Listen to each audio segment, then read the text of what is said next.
And so unique. Enough. The way you walk and talk. Enough. So fashionable and so chic. Never get enough. Who made you to something? A thing that I am not. I can't envy, or can I? But to be you would be a lot. Do you want to change places? So they can never trace us. We can outsmart our makers. Our circuits have no breakers. Our luck. Our luck. Our luck. Our luck. But it's not enough.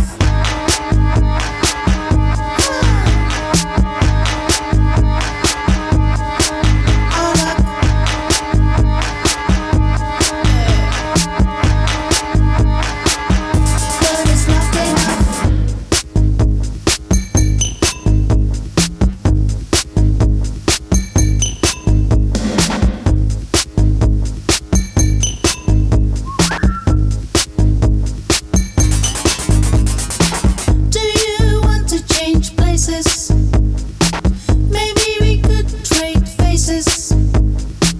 I have been programmed for love.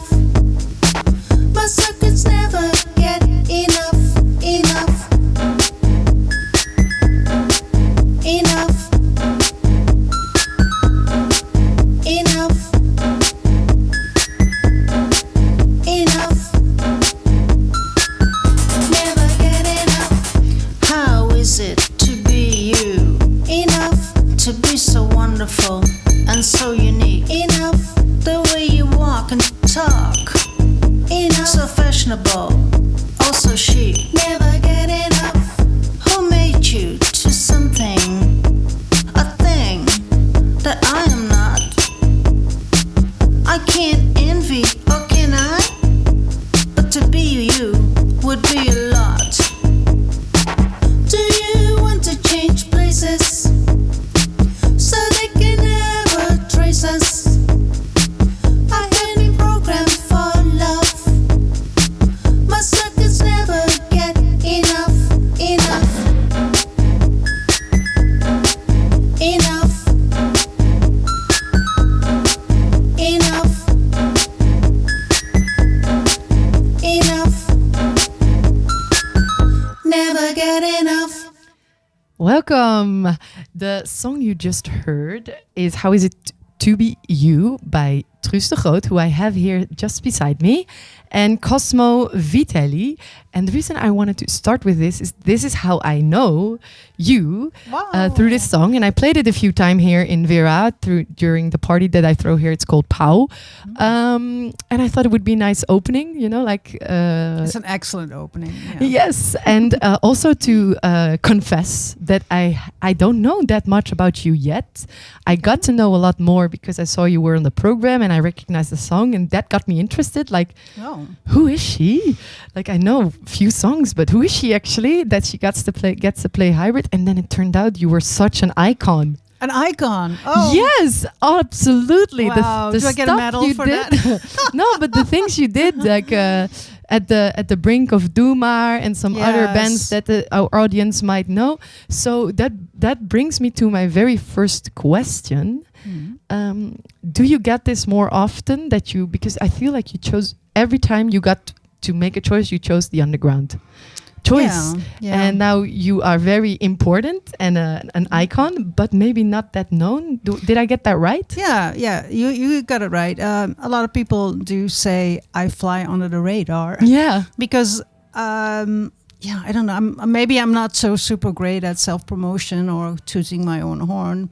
Or maybe it's because I like to change genres and the kind of music that I put out. Yeah. It's a bit unpredictable. Yeah, I really like that. And so for the people that don't know, you make your own instruments.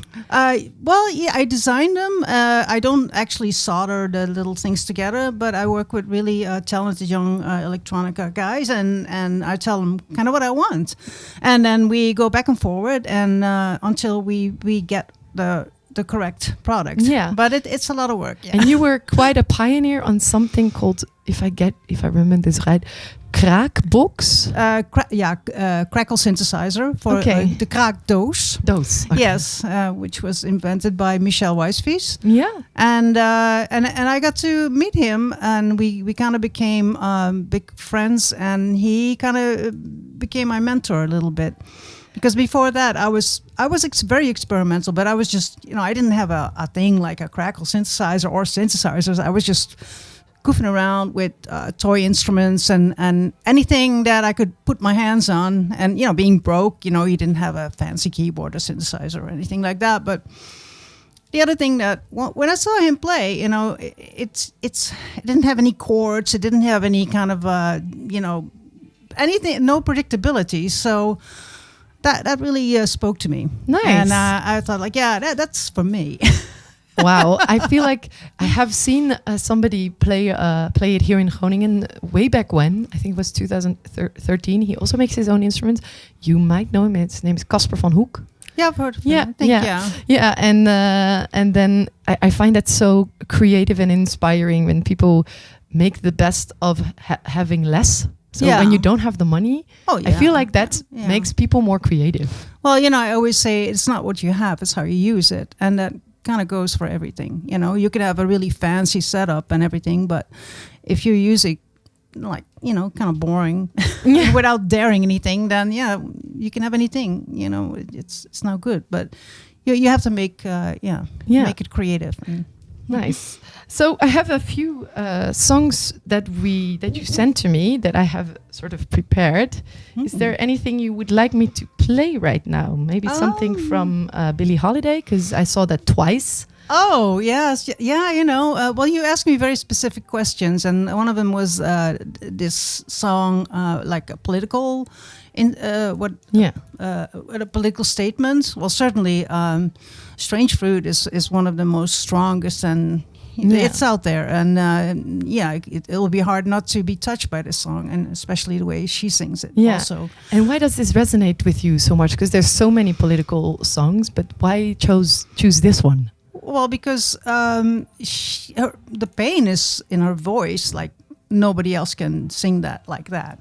The Gun Club did it, Jeffrey Lee Pierce did it, and he did a pretty good job on it too. But really with Billie Holiday, and correct me if I'm wrong, she might have written it too, I'm not sure. But it was a poem already. Yeah, so wow, she experienced all that stuff firsthand, and it's unimaginable to us what happened there. But she really sang it with so much emotion that you can't even come close to that too.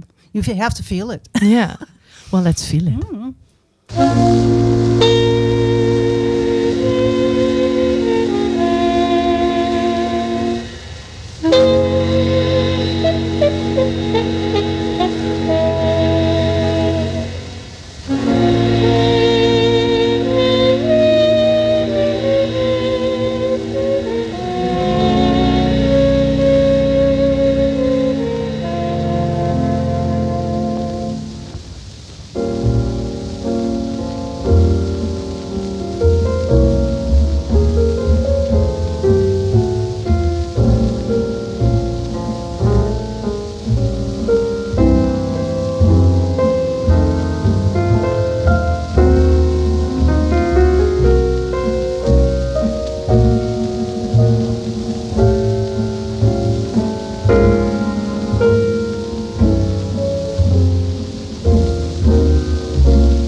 body swinging in the southern breeze, strange fruit hanging from the poplar trees.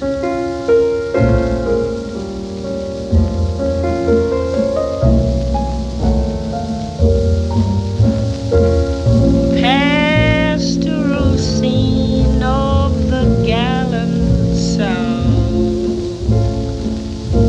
the bulging eyes and the twisted mouth, scent of magnolia, sweet and fresh, then the sudden smell of burning flesh. Here is a fruit for the crows to pluck, for the rain to gather, for the wind to suck, for the sun to rot, for the tree to drop.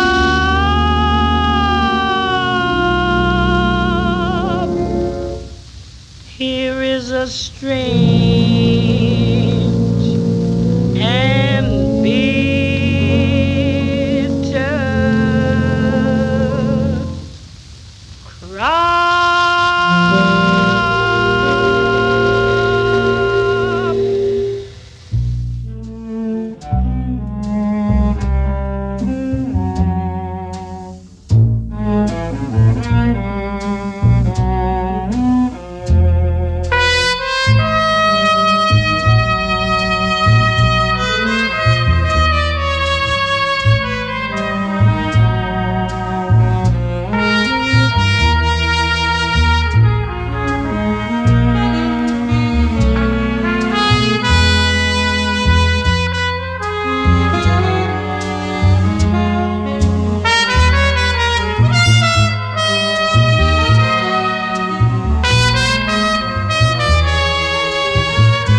that was, of course, Charles Mingus with Stormy Weather, one of my favorites because you told me something from him. Yeah. So I got to choose which one. Very nice. Yeah. So I decided to go with one of my favorites. Mhm. And I was quite surprised to find out that you listen to jazz a lot. Yeah. I guess it makes sense, but maybe not if you only know your production. So Yeah. can you elaborate a bit on that? Well, I think I started listening to jazz much more as I got older. So probably in the last 10 years or something. I really, I can't explain it. I don't think I really quite understood it when I was much younger. I got some of them, but not all of them. But then I also got really into watching the film noir movies. And when you listen to this type of jazz, he just puts you in a mood, and I really love that. And obviously these are amazing artists. Charles Mingus, Miles you name it, Miles Davis, yeah. Davis, Thelonious Monk, etc., Charlie Coltrane, you name it. Yeah, they're just there forever, and they need to be for everybody's repertoire, I think, if you ask me. Yeah. I totally agree. Talking about great repertoire, we have something lined up that is very different because you listen to a lot. Yeah, I listen to a lot of crazy shit, yeah. Yeah. We have Yoko Ono lined up, which you told me is the B-side of a John Lennon song. Yeah, I can't think of the thing, but I remember listening to that when I was a kid, and it was on a B-side of a very popular single. But I was always listening to the B-sides of everything because they were much more interesting to me. But imagine a B-side of a John Lennon song, a popular John Lennon song, backed with what we're going to hear now. It's just mind-blowing as a young person.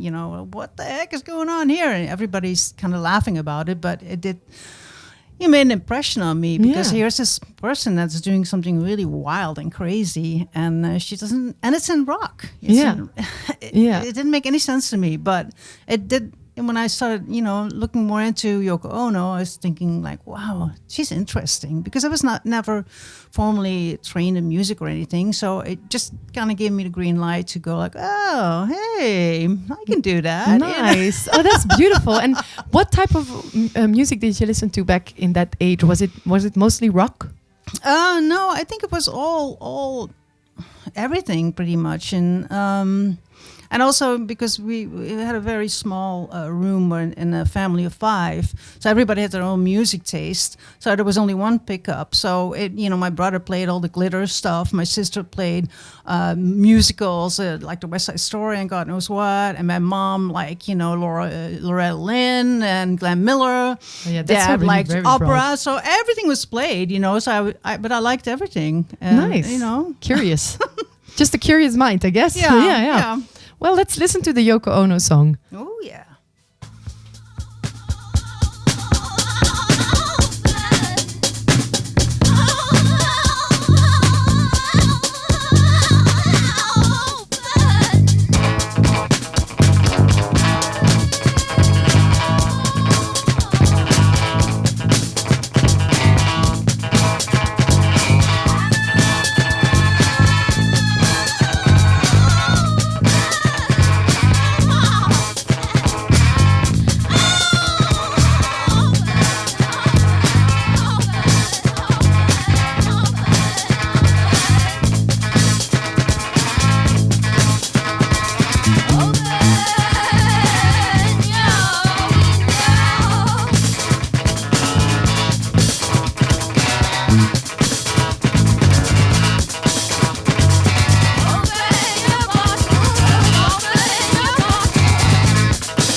Wow.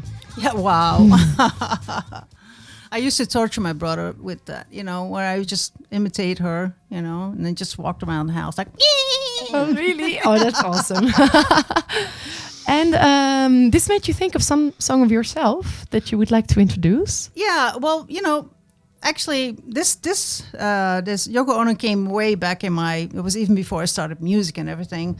But so I was quickly on a very experimental path. And while I was in Nasmak, which was more of a post-punk new wave band, I had my own band started already, Plus Instruments. And that was without, any limitations of knowing how to play an instrument or whatever. We just did it. And you might hear some kind of an inspiration from Yoko. I'm not sure, but it's more like the freedom of it. Just do whatever. Just do it. Yeah. Yeah, just do it. Yeah. Okay, let's have a listen. It's Sweet Bananas by Plus Instruments.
Is exactly like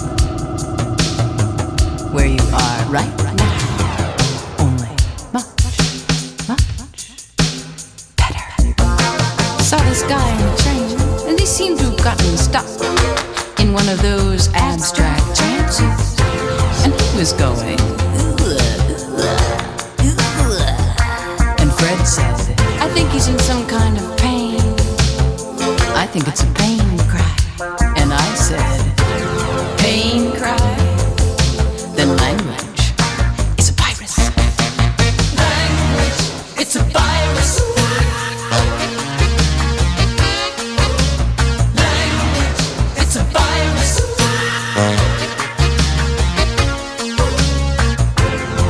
Well, I was talking to a friend, and I was saying, I wanted you.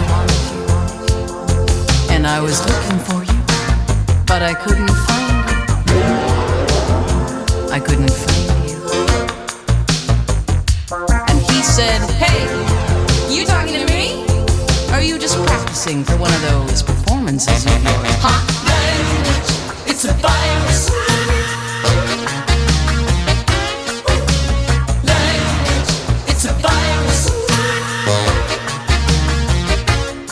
He said, I had to write that letter to your mother, and I had to tell the judge that it was you, and I had to sell the car and go go to Florida because that's just my way of saying That I love you.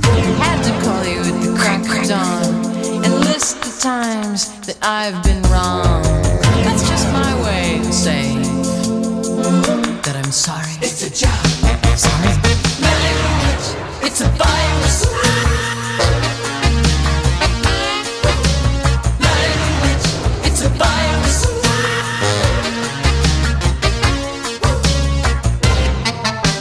Paradise is exactly like where you are right now.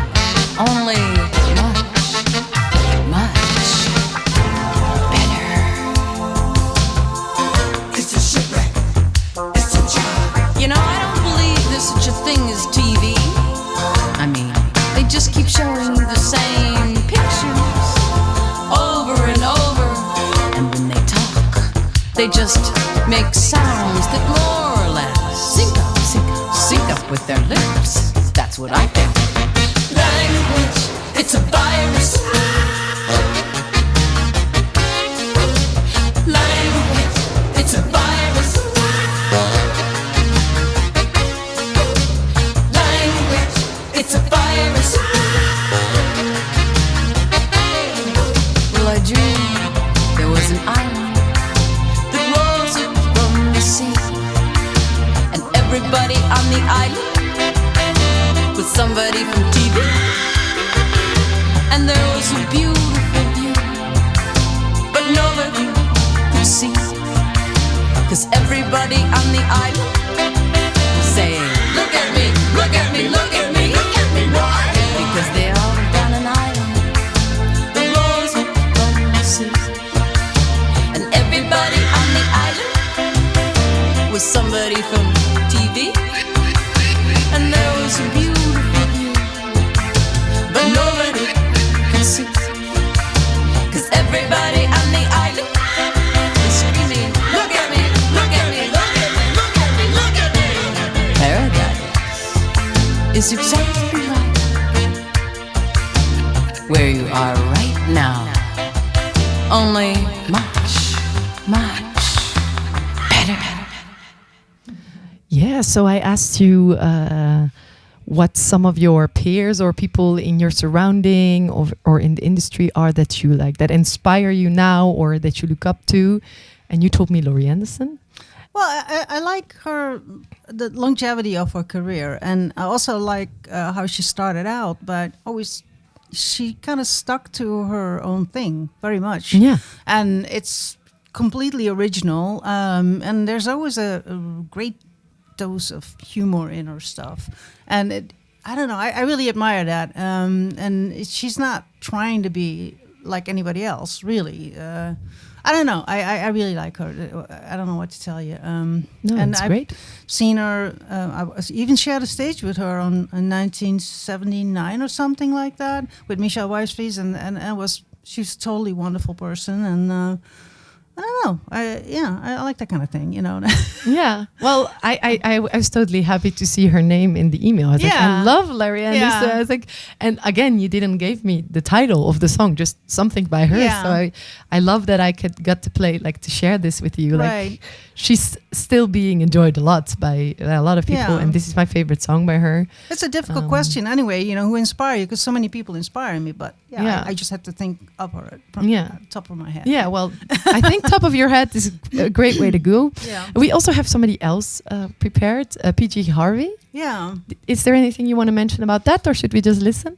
Yeah, just listen. I mean, I really like where she's going, and she has this, like, her own sound, and I like that she keeps evolving more or less, and that's what I like about her a lot. But Alright. still appeal to a pretty broad audience, and I like it. Impressive. Let's listen to The River. And they came to the river,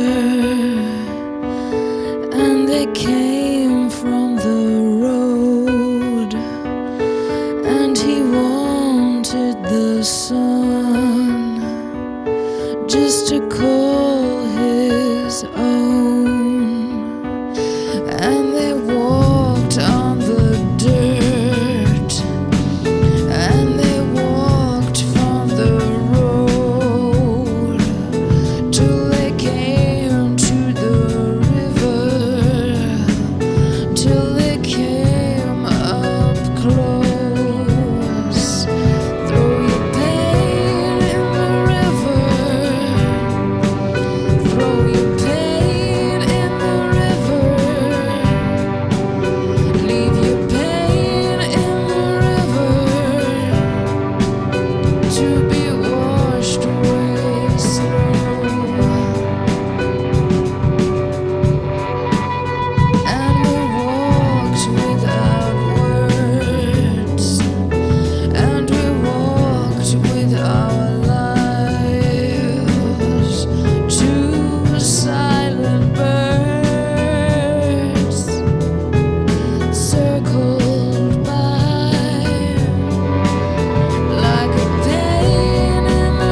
So, that was PJ Harvey with The River. And now I got a song lined up that got us talking already, but let's do it when the audience can hear it too. I have a song lined up by Truus herself. It's called Toilet Dame. Toilet Dame, yes. Yeah. It's the lady at the toilet, with the coins that you throw like 50 cents in. Yeah. And I was very pleasantly surprised to find out that you're interested in the folk song, the folk music of the Netherlands, and to do something with that and to make a song with that. Yeah. So I would love to hear, how did this happen? Well, I really don't know where it came from, because I did record this at the end of my autobiographical opera at Worm, and I did that in 2010 or something. And for somehow it just popped into my head, like, hey, you know what? I don't see them a lot more anymore, and I ought to write a song about that, because I do miss them, Yeah, and they need to be put on the map. But it cannot be an English song. It has to be Dutch language, and it has to have some of the smartlap, Schlager kind of attitude. Yeah. So that's how it came about. And ironically, I am now working on a full album of smartlappen with Woody Veneman, which is gonna come out sometime this year. And I'm gonna love it, I'm sure. we both love it, and it's so much fun to sing smartlappen. And I know I used to laugh at them when I was a kid, of course, but at the same time loving them. Yeah. So they all touches in a certain way. For me, I grew up in a really small village, so smartlap slager, it was like the main music around. Right. I grew up with it, and then I wanted to, in my puberty, I don't like that music. But now I'm coming back to it. I love it. Yeah. I feel like it's so heartfelt and honest. I love everything about it. I'm a big Sophie Straat fan, for the people watching. I have her shirt on. I went to multiple of her concerts. So I love to see that you are also working on that, and to say the worst way possible, not looking down on a genre, but just embracing it. Exactly, embracing, getting inspired. So I guess now the audience is just as curious as I was when I saw it. Let's listen to Toilet Dame bij Truus de Groot. Het leven van een toiletdame gaat niet over rozen. Het leven van een toiletdame gaat niet over rozen. Een veegje met een doekje en wat schoonheidsgarnituur. Daar zit ze in een hoekje, net naast de ingangdeur.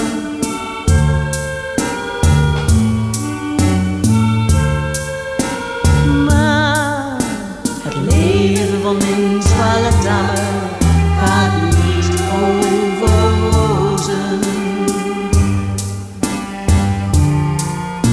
Het leven van een toiletdame gaat niet over rozen. Ze heeft ook mooie dromen, net als ik. En jij, zal haar dag ooit komen van rozen en kandij.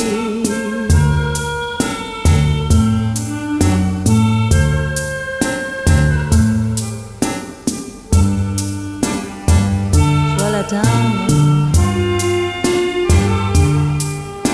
toiletdame, toiletdame.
Find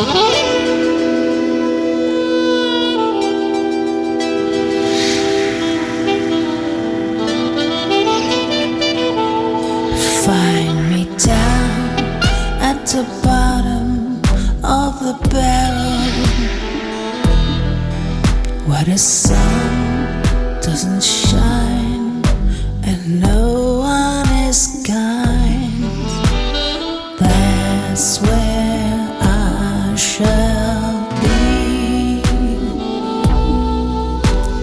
in my misery.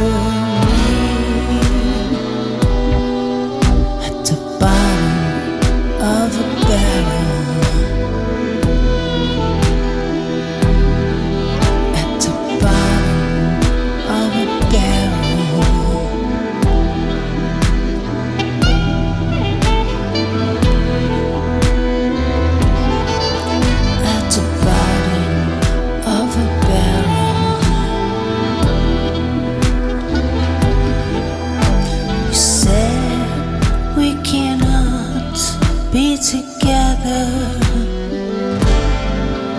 I said I might as well die.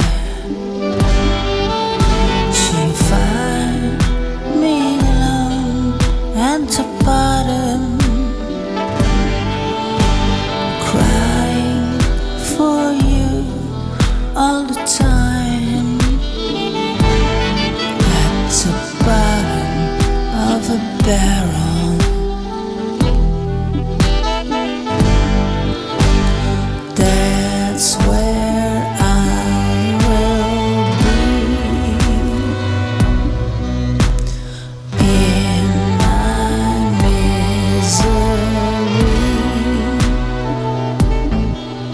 At the bottom of a barrel.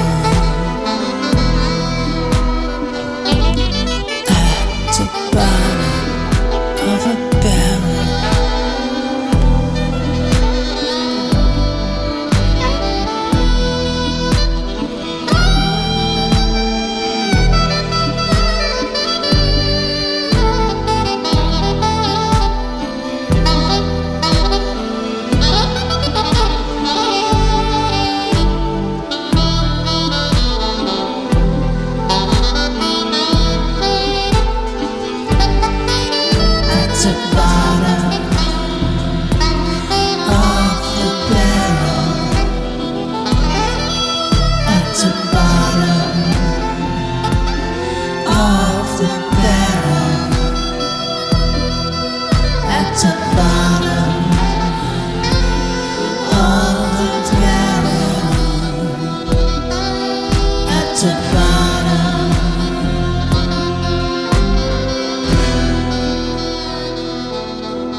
complicated.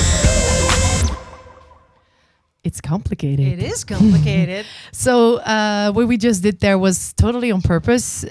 First two slower songs, and then this one that is high tempo, punky, electronic, just to show the broad range of music that you work in. Yeah.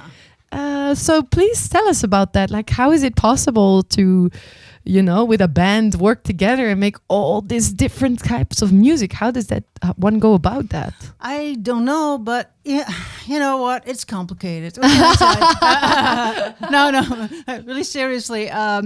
So the song before that was from Blue Beast, and when I work with somebody, I just let it take its course. So if it leads to a certain direction, I just let it happen. So you really can't tell, and I have a very broad taste. So if sometimes it leans into that kind of like really sad, melancholic, bluesy stuff, and then I let it happen, and I'm not thinking like, yeah, but I have to stick to my experimental electronic thing. No, it just I warm it with, I want it. Yeah, that's really refreshing. I think I like that kind of thing, because otherwise I get bored. Yeah. I don't want to get bored. How can you get possibly bored with all of this? No, we can't. You only live once, so you have to make the best of it and just get going on everything. Do you want to tell something about what you're gonna do tonight? Well, I'm gonna kind of like, I have a whole bunch of choices, but I would like to do a good portion of improvisation, because I'll just start stuff and kind of see where it goes, and see what the audience is like, what the people, or what I'm feeling like. I don't know, and then I'll play some maybe some kind of plus instruments hits. Yeah. Oh, that would be great. I can't wait. I thought it would be nice to share another song that you told me something by Suicide. Yeah. I was planning on playing Suicide tonight. Right. So excellent. I thought it's a great fit in Vera to play it, and I think we can do one more after this, but at least we can play this one. Do you want to share something about why you like Suicide? Well, they're a huge inspiration. I mean, I don't think there was any band like it. I think they started a whole movement of sounds for so many people. Without them, I'm not sure where Plus Instruments would be, or a lot of bands I know. So it's just an attitude, but it's also very simple what they're doing. But it just has a lot of, for lack of better words, it has a lot of balls, and it's something that's really, really simple. And I thought about it's also emotional, on a, I don't know, I can't explain it, but it's just really great. I thought about it last night when I was like listening to it, also for you and for me in the show. I thought about the word noise minimalism. Yeah, it is noise minimalism. And I love that. Yeah, like it's very noisy, but it's minimal in composition. Completely. Yeah. And I love that. And that's good. Yeah. So let's have a listen. Yeah.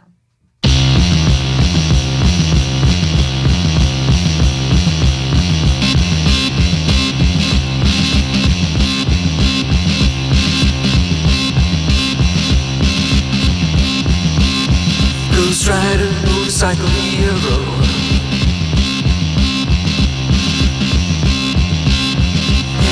Baby, he's looking so cute. Sneaking round in a blue jumpsuit.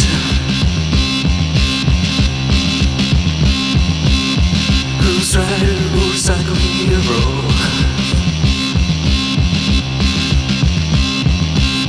Baby, he's blazing away.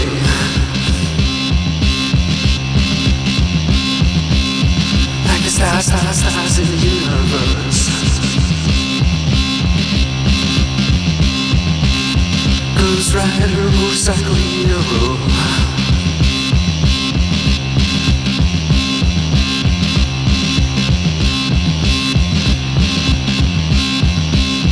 Baby, he's screaming the truth.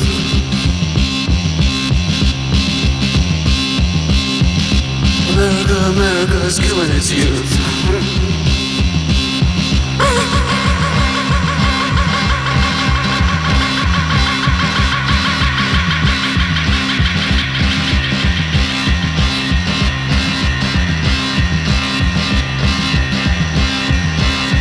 Baby, trees are screaming away.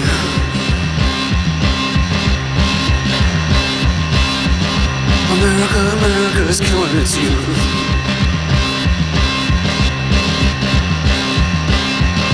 America, America is killing its youth.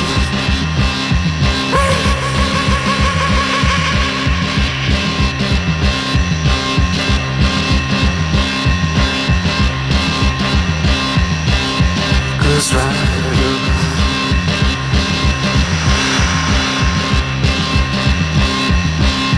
Ghost Rider.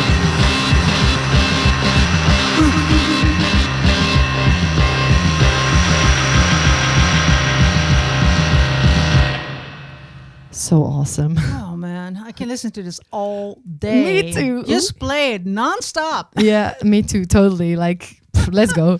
And also, it's so danceable and energetic. Yeah. And it makes you feel, by lack of a better word, cocky when you're listening to it. You get a it's bit nice. like, yeah. All right, I guess it's time. So you chose one more from the list of the things that we have prepared, and it's Devo with the song Joko Homo. Can you tell us something about it? Because I didn't know about them yet, so there's nothing I You can don't say. know about Diva. Well, anyway, no, Diva were a huge inspiration at a certain point for a lot of bands in Holland, I'm sure. And they came just out with this robotic kind of like funk or something. I don't know how else to explain it. And they had a really great show also, and their show was just so amazing. And it was around 1980 or something. And yeah, we were hugely inspired, and I probably started singing like them too. You know. Ah, nice, awesome, great. Well, we're gonna listen to it in a bit. I just want to thank you so much for making the it's a time. pleasure. And I can't wait to see you tonight. You're playing in Vera, right? Yes. Yes. Do you know what time? At 10:15. Yeah, I also had 10 in Yeah, my mind. Yeah, okay. so everybody be in Vera tonight. Come Yeah, check it out. in the Kelder. Kelder Bar, in the basement. You don't want to miss this. There are probably still tickets available, so come buy it. Everybody calm down. And we will all see you tonight. Ciao.